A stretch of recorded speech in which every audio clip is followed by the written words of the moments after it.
如果欺负老人有段位，这位银行经理绝对有一套。他曾推荐老人办了抵押贷款，而且利息并不高，可如今利息翻了3倍。从最近的1月开始，最初利率已经过期，现在的利息会每月激增。可老人清楚地记得，办理贷款时，经理可不是这么说的。You told me that the odds on the rate going past the prime rate were extraordinary, but possible. 百年难遇都让老人遇到，这帮坏蛋盯上的不是老人的退休金，而是老人的房子。先套路老人还不起贷款，最终的目的是让房子归银行所有。但老人可不能失去房子，他的房子占着学区，女儿外孙女和他生活在一起。为了外孙女的学业 I can't lose my house.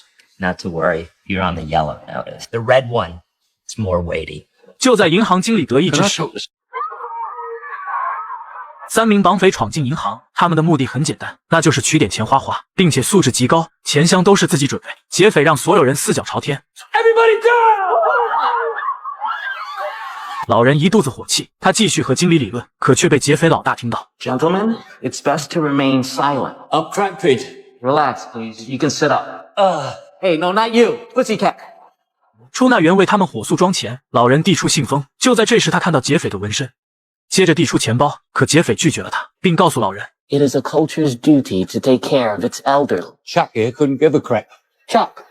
恰克被抢了钱包，又被劫匪一顿呵斥。劫匪完成任务后，大摇大摆离开银行。经理吓得尿了裤子，老人却意外的笑了。他向警方供出劫匪纹身，说得很细致，只要找到纹身工作室，就能找到纹身师，就能找到银行抢劫犯。可一个老头的建议，骄傲的联邦探员怎能相信？他们有自己的办案方法。于是，在晚间电视 We find this artist, then we can find our purple.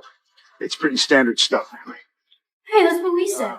好友威利看到新闻，3名劫匪抢走了160万，联邦探员仍然没头绪。又一件不好的事情传来，他们服务半辈子的工厂转移到越南，没有了美国业务，这里就没有财务责任，也就是在座的各位没有养老金啊。几位老人破产了，他们甚至交不上房租，即使律师打赢官司，等拿到赔偿的时候，他们也已经不在人世了。劳碌一辈子本该享福的时候，老人们却被套路，工厂甩了他们，银行又虎视眈眈，这个世界很不美丽。老乔提起那件抢劫案，他觉得应该策划干他一票。老乔走路蹒跚，这天回到家后，是银行寄来的红色通知，他仅有的房子将要归银行了。威利这边更不好，他如今已经病危，肾脏必须需要做移植手术才能继续活下去。可如今没了退休金，能吃饱肚子都是问题。女儿忙碌于工作，和孙女生活在国外，因为威利没钱，他们1年才能见到一次。本想说出这件事，可看到幸福又快乐的孙女，他还是选择没有开口。3个老人中，也就阿尔生活好一点，他有一技之长，可以教孩子吹萨克斯为生，甚至还迎来了爱情。男孩的奶奶对他一见钟情。这天是威利的生日，老友在救济站为他庆生，趁着没人注意 Think I may rob a bank. Over there? I'm thinking of robbing a bank. I'm thinking about buying a Ferrari. I just got drafted by the Knicks. Good week for everybody, huh? Good week. 老乔拿出红色通知，他只有1个月的时间，房子就归银行所有。他认为银行毁了这个国家，毁了许多人的梦想，不如大家一起干一票，然后逃之夭夭，光荣退休。最坏的情况，牢房里还有1张床，1日3餐。2兄弟很震惊，他们觉得老乔脑子坏了。We got skills, experience, smarts. Arthritis, gout, shingles. 这一晚，老乔接到威利电话，威利睡不着，辗转反侧。他也想每年多看几次女儿，去看他可爱的外孙女。可即使有那点退休金，也只是遥不可及的梦想。于是，在2个人商量后，他们决定了。Albert, pick up the phone. 但是阿尔不同意，他不想成为一名罪犯。但是即使是不同意，也被迫参加了明日的演习。他们准备拿超市练手，让不同意的阿尔在汽车等候。老乔鬼鬼祟祟，被超市保安盯上，威利却蒙混过关，抱着他的目标逃离超市。可是意外却发生，因为阿尔的女友在超市工作，他进去闲聊了。接着是老乔，他成功甩了女保安，可看到阿尔不在之后，于是顺手牵羊，开走了老太太的购物车。2名老友会合，女保安也追了出来。2个人的心理素质还是不错，反倒没有抢劫的阿尔。被保安喊住后，却做贼心虚的撒腿就跑。老乔和威利这边还在兴奋的企图逃走，用面粉挡住女保安的视线。可就在前方红灯后，一辆大巴车开过来，他们不得不立刻调转车头。接着双双被女保安拦住，他们被带到保安室，摄像头清清楚楚看到几位老人作案。保安队长不知他们为何，但他并没有将他们交给警局，而是送给他们一些优惠券。阿尔很生气，因为2位朋友，他成为了抢劫从犯。他让老乔、威利自己回去，阿尔的老脸丢尽，不准备管他们了。老乔想了想，这样抢劫不对，他们需要专业的指导。You know any criminals? Oh no. 所谓的下三滥，是和女儿离婚的前女婿。前女婿是黑帮成员，负责倒卖毒品为生，但他一直认为自己是企业家。前岳父既然有事相求，于是男人认真思考。虽然昨天闹掰了，但是年纪大不记仇，三兄弟又在一起吃饭。他们看到一则气人的消息：工厂之所以发不出养老金，是拿他们的养老金去还债，而那家债务银行正是套路老乔的那家。阿尔一把夺过报纸，他为公司干了40年，公司却要偷他们的养老金。阿尔现在很气愤。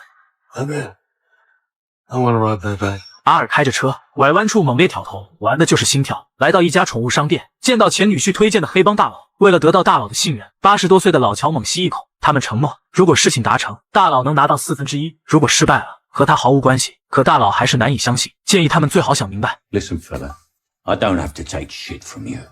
I get enough of this crap out there. In 20 days, I will not have a roof over my head. My social security check is a joke, and my pension is tits up. Us three are going to go through with it. We are going to go through with it. If you want to make 25% helping us, that's fine. But if you don't, keep the bullshit to yourself. Mañana. 接下来的20天，大佬给他们上课。抢银行是一个艺术活，为他们量身打造计划。3位老人亲临现场，记录银行的日常工作情况。正确的逃离也很重要，找一辆不会被注意的车，学会连接火线。还有锻炼身体。这个年纪的劫匪身体状况是重中之重，在面具笼罩下，要展现出20多岁的身体，不在场证明。行动前必须想好，反反复复的训练，把握时间。他们不能差1分甚至1秒。练习场里学会射击，必要的时候需要开枪。20天的训练，一切准备就绪。行动的那天早上，老乔叫来前女婿。You do this every day? Every day. No shit. Yes, shit. Wish my dad did this for me. So does your daughter. 老乔教会前女婿如何去做好一位父亲。他们一同送孙女上学。See you later, Dad. 到了中午，河边的嘉年华派对，他们几乎和所有熟人打招呼。在下午2点半，3个人分别混出派对。老爷爷们戴好面具，同一时间进入银行，特制拐棍将门反锁。在2点45分准时。Ladies and gentlemen.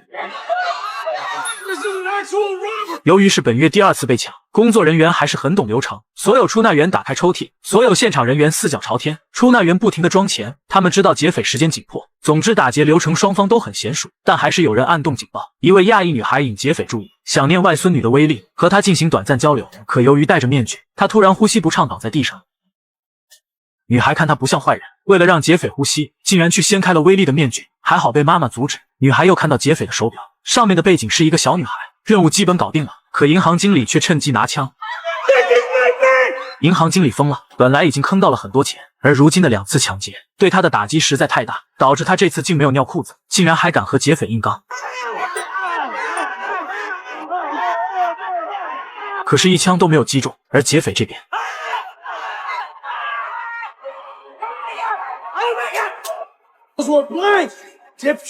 劫匪吩咐大家数100声数，接着开着那开不快的大车离开。当警方赶到时，一切已经为时过晚。3个老人摇身一变，如今一身轻松，满脸的微笑，合不拢嘴。他们这次没去救助站，而是来到高档餐厅小酌，微醺后互搭肩膀唱歌。就在这时，威利因病倒下了。肾衰竭的事没人知道，如果不立刻做肾脏移植，他大概就出不了医院了。经理和警方说，他们看起来很灵活，因为他开了数枪，他们竟然躲过了所有子弹。银行职员准备离职，这里实在太不安全了。那间超市的保安队长发现异常，新闻中的劫匪和上次的3个老人很像，经过录像的对比，走路简直一模一样。We're gonna need a copy of this. Got one right here. How about? I believe there's a reward. Reward? 威利的女儿和外孙女回国，阿尔和新女友过上幸福生活。老乔和前女婿在看外孙女球赛，可联邦探员挨个找上门。3名嫌疑人被带到警局，但他们早就做好准备，计划了完美的不在场证明。那天他们都在嘉年华派对，老白暴露在摄像头后，和售票的老爷子换了帽子，然后戴上他的帽子离开。小朋友们喜欢鬼屋，所以老黑那天扮演小鬼，接着换上木乃伊的装扮离开。阿尔2点多还在棉花糖摊位，后来被老伙计换掉，之后来到厕所蹲坑，一蹲就是1个小时。其实他从厕所后面避开摄像头离开，他们趁着混乱离去，又在结束前回来，顺路销毁所有作案证据。阿尔从那间厕所出现，接着来到舞台和女友台上唱歌。老白在路上见了黑帮大佬，将所有的钱交给他保管。最后是老黑，他进了鬼屋，又从鬼屋出来，真是老人们劳碌的一天。这简直是一场完美犯罪。但是警方还有一个筹码，那就是现场的亚裔女孩。警方找来多位老人到篮球场，接着让亚裔女孩辨认，只有她看到了半个劫匪的脸。女孩挨个看了下，当看到威力时，又看到手上那独一无二的手表，于是女孩说了个善意的谎言。 I don't see him. What? He's not here. Are you sure? Yep, I'm positive. I got a great memory.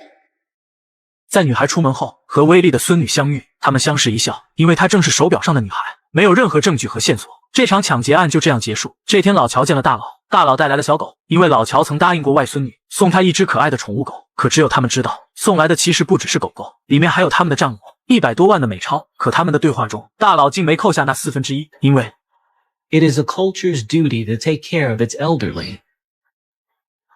It is a culture's duty to take care of its elderly. 原来这位大佬竟是上一次抢劫的主谋。他们对视一笑，关于他脖子上的纹身，那只是暂时的，是故意留给警方的线索。就在这个时候，联邦探员找过来，他将一个钱包扔到桌子上，是老乔忘在了调查局。他明知道3个老头就是劫匪，可是他却一直没有线索。探员说也喜欢小狗，于是蹲下看了看。此刻的2个人很紧张，因为这只小可爱的上面。还好狗狗懂事。他们一同离开餐厅，服务员来收拾餐桌。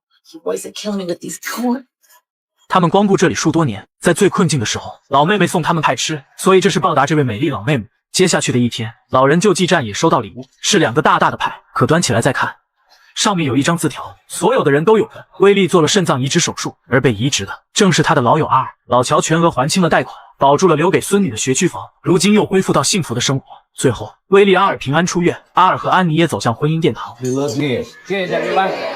电影到此结束。3个老枪手，先说下3位老戏骨。在拍摄电影时，迈克尔·凯恩84岁，摩根·弗里曼79岁，艾伦·阿金83岁，他们全部奥斯卡小金人加身。电影的主旨是关爱老人，影片中有很多细节，银行待客区的椅子，老年人坐下后很难起身，信件中渺小的字体和各种老人不理解的存款制度，所以影片的行为不可取。但是关爱老人是这个社会应尽的责任。